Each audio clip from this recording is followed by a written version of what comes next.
What is the best and worst from each elixir? So, in my honest opinion, you can't blame yourself if you're actually picking the goblin. I really think the goblin is actually the best when it comes to elixir. Basically the fastest hit speed ever in this game at the moment, because they could change it. But also with the ridiculous amount of damage when you do go to 3-star, it's really going to give you great value. And, again, it's low cost, so you can't blame yourself. You can get some great chip damage. When it comes to facing a P.E.K.K.A, it could take a hit or two before actually dying. And sometimes, if you in using any troops that, do a lot of damage but slow hit speed, they can actually really help the goblin, to do more damage. Basically, both working together, and boom, taking that enemy troop out.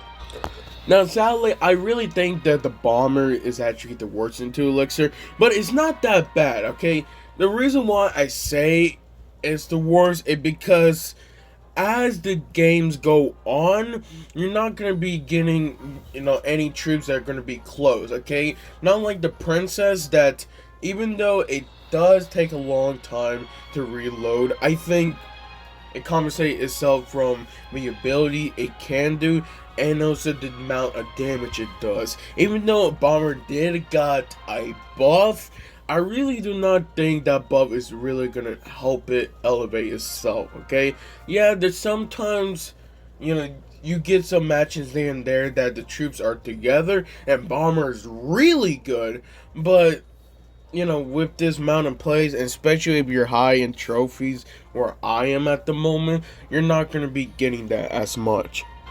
Now, I know this is pretty hot take, but I really think that the best has to be the P.E.K.K.A for 3 Elixir. Maybe just because of the amount of damage or because of the amount of HP, but early game, super good, especially since most of the troops that people are using are only 2 Elixir or 3 Elixir. And sometimes a P.E.K.K.A literally can just one-shot it. Even though you could be using that clan ability, I still think that P.E.K.K.A would be basically demolishing that no matter what. I really think, even though P.E.K.K.A got a damage nerf, I don't think it's going to make much of a difference. Now, everything is closer, definitely. You could definitely, interaction changes definitely change. But I really think, at the long run, P.E.K.K.A is still good no matter what. Now, in my honest opinion, Giant Skeleton has to be worse. It sucks because, again, I used to be a Giant Skeleton main when Giant Skeleton used to be good. Now, it's okay.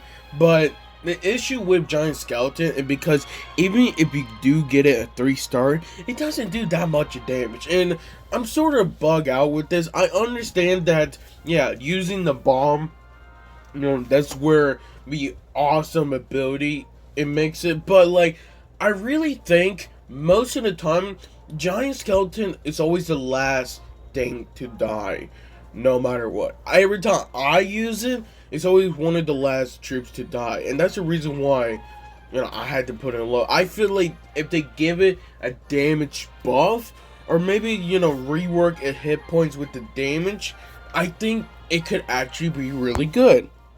Now, I think this is closer than we expected, but I really think that the Royal Ghost is the best 4-star, no matter what. Now, for me personally, I do not recommend, if you are using the Royal Ghost, for just a star. Like, the 1st-star, I don't recommend. Maybe 2-star, but 3-star, that's when, it's a great idea to actually start using it, because that divisibility gets really annoying, and at the same time, that damage output it does give you, it's just so annoying, honestly, for the Royal Ghost, especially you keep going back in and out from the invisibility, and also doing some really great cheat damage against your P.E.K.K.A or like your knight.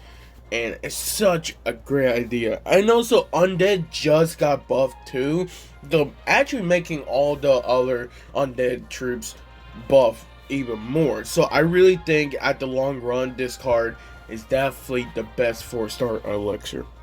No, in my opinion, the worst is the Mega Knight, but it's close. It really is close. Just because when it comes to actually the 4-star cards, all of them are actually really good, okay? I won't even blame it, okay? But I feel like if you are picking one, I really think that the Mega Knight is just not going to give you a great value. Yeah, it does more damage now.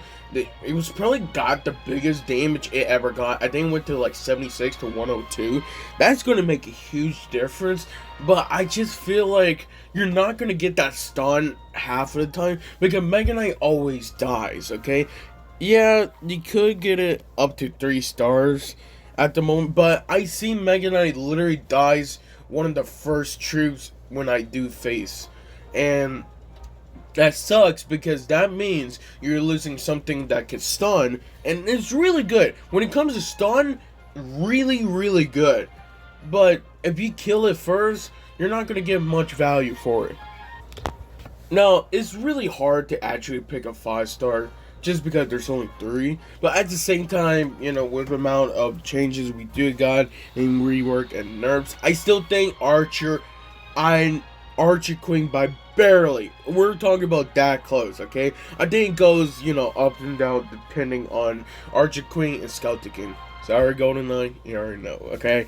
But I feel like the reason why I had to put Archer Queen slightly above because that invisibility gets really annoying. Another thing is that I don't normally talk about is also since it in where the clan and also Avenger, it's really annoying when you had to face that type because it makes the Archer Queen so powerful, okay?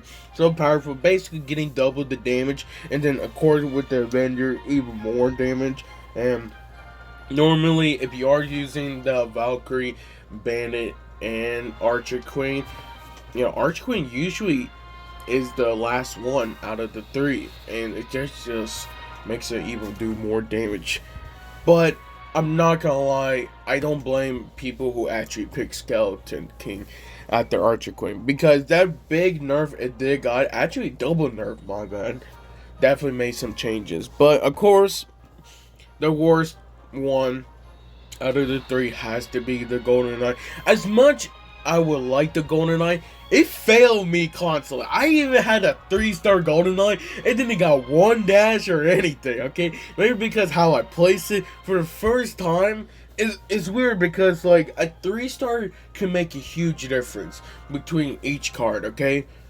Well, depending if you're using a 2 Elixir, because that, well, I feel like Knight, you give a heads up for that. But for a Golden Knight, I expect it to do more damage, okay? I don't know why. I feel like it's super slow, especially for the hit speed. It's only 1.25 seconds, and I just don't like the idea. I feel like, you know, when you are using the actual original Golden Knight, you see the hit speed is 0.9 seconds, you know, with amount of good DPS. Like, even Tournament Standard is pretty good. I don't know why they haven't done anything to it. Even, like, you know, 3-star Golden Knight, I just don't think it needed, you know, that head speed. I feel like they should rework Golden Knight, you know, nerf the hit speed, but slightly alter the damage, and I feel like we should be pretty fine, because you're using Golden Knight as, like, somewhat of a mini tank. It's like your support DPS. But another thing I just don't think is really good is because of the Noble. Now, in my opinion, Noble synergy is not the best, okay? And I feel like Princess legit had to carry when it comes to that synergy. But it's not bad. It's not bad. It's just like, when it comes to the troops right there, it's mediocre, okay? I always use the Knight and Princess because I don't think Prince is that good, and same thing for the Golden Knight. I just don't think you're getting much value for it. But it doesn't mean, like, it's the worst card entire, okay? I really think the card just needed a rework for its damage and hit speed, and then it could work, honestly. Of course, that is all the cards, best and worst from each Elixir. Not gonna lie, I really thought that this video was gonna take longer because it did. It did, but I stopped doing it a bit because I didn't want to overstress myself when it comes to making videos. So I'll be hopefully coming back every other day and, you know, posting some videos. So hopefully you guys Make sure to leave a like, subscribe. I see you guys next time.